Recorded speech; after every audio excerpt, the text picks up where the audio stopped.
So over the last week then, like on a scale of 0 to 10, how has the anxiety been? With 10 being the highest and 0 being no anxiety. That'd be 8.5. Okay. Okay.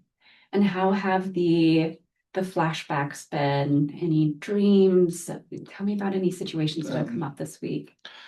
Mostly a lot of the nightmares. Okay. Every once in a while I'll get a flashback here and there, but it's mostly the nightmares that are getting on me right now. Okay. Okay. And how are you with talking about those things? Has it still been difficult? Okay. I don't like to talk about it. Bringing it up and makes it feel like it seems worse. Okay. Okay. And that's understandable. The accident was very serious and it was very traumatic. And I want you to know that these symptoms and the things that are coming up for you are very normal. Your brain and your body did exactly what it's designed to do in that accident. And it was switching into that survival mode, and that amygdala, that alarm system in your brain was set off. And so this anxiety and these feelings that are coming up are totally normal. Um, what are the hardest things right now that it just in your day-to-day life? What are the things that have been most challenging for you? And we're just getting in the car and driving Okay. anywhere or even riding with other people. It's just it. Do you avoid getting in the car? Yes. Or do you, okay, If I don't need to, you won't. I won't. And Okay. even if I need to, I try to come up with excuses why not to. Okay, spouse at home. My boss is getting a little bit irritated because I'm coming up with a lot of excuses and he can only take so much. And then my wife, she's great, but whenever she tries to bring it up, it really ends up argument because I just don't want to talk about it. Okay, okay. So there's a lot of avoidance in talking about it. And what are why don't you want to talk about it? What's keeping Because you it from? brings it all back vivid. Okay, The images start showing up. okay, And it's just because whenever the flashbacks do happen, it's because I'm either thinking about it or talking about it. okay. So in your experience, you would maybe describe it as talking about it has made it worse? That's how I feel. Okay, So I avoid talking about it. okay. So walk me through what's happening when you're getting in the car, because it's sounding like that's a huge piece here. Just walking out to the car, start sweating a lot, Okay. and then the images start showing up in my head. It's like, well, the intersection right out there is unsafe, or just yeah. So it's just the anxiety that it just starts to, I guess, almost a panic mode kind of a thing that starts kicking in. Okay, because the thought is, I'm not safe. Yeah, I'm gonna die. Well, Okay. it's gonna be another accident. Okay, okay. Um, so what I want to work on maybe is targeting some of those thoughts. So I recognize that right now, talking about the accident itself is not something maybe you're necessarily quite ready for yet. And so, but we can talk about these emotions and these feelings and these thoughts that are coming up, and maybe looking at some of those things without even touching the accident yet.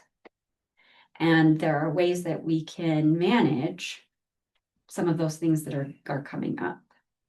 I think I'm wondering, would you feel about just starting with, I want to do and introduce some exposure opportunities, but we need to do so in a way that is manageable and safe for you. So it sounds like your anxiety starts even going to the car. Mhm. So the car's not even on yet. But you are already anticipating, your body, your brain is bracing for something terrible could happen. Okay.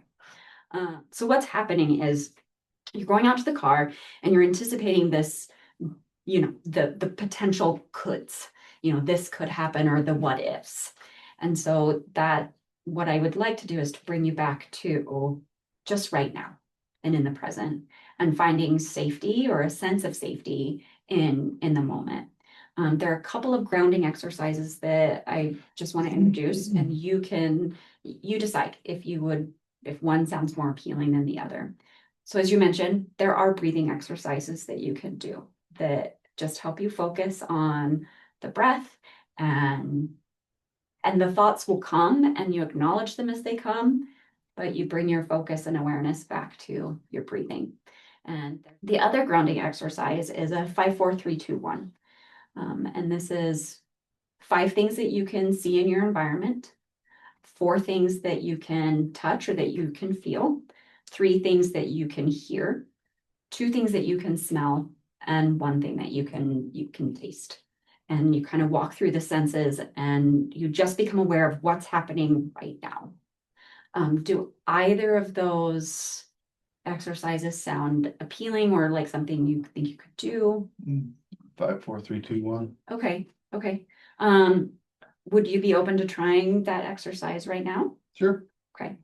So what I first want to do is I kind of want to get a baseline of where you're at. So you mentioned when we started talking a few moments ago that your anxiety over the last week has been about an 8.5.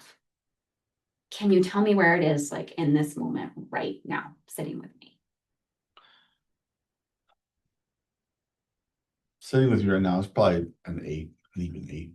Okay, all right. So we're down 0.5 point. That's some progress, right? Progress, Mhm. not perfection.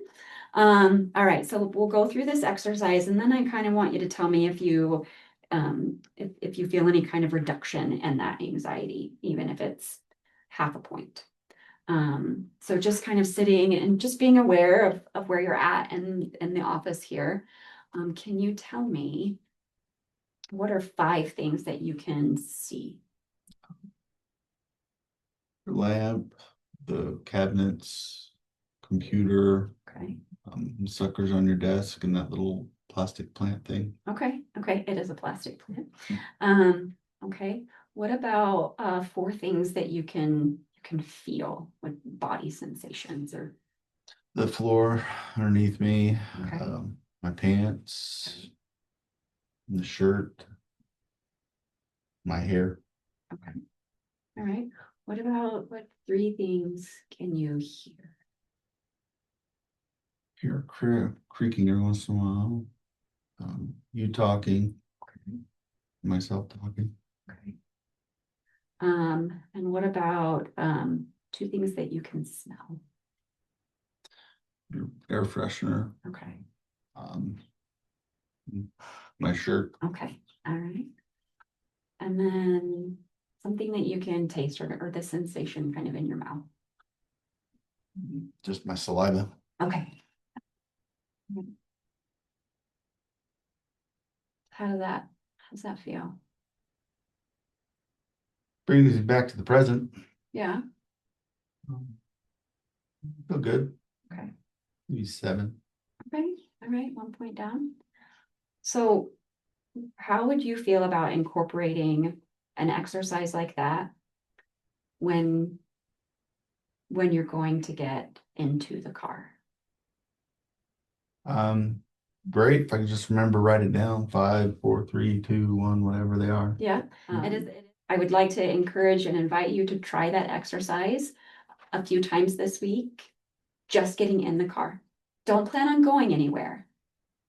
Just get in the car and sit in the car, turned off in the garage, and go through that exercise. And then you can get out of the car. Okay. Okay. That way you know that it's going to end. Like you're not going to go somewhere. It's just going to be just that isolated experience of getting in the car and trying to recalibrate your body and your brain, just getting in the car. Okay. Do you think that's something that's doable? I could try. Okay. So then let's make that our goal for next time. How many times this week do you think you could do something like that?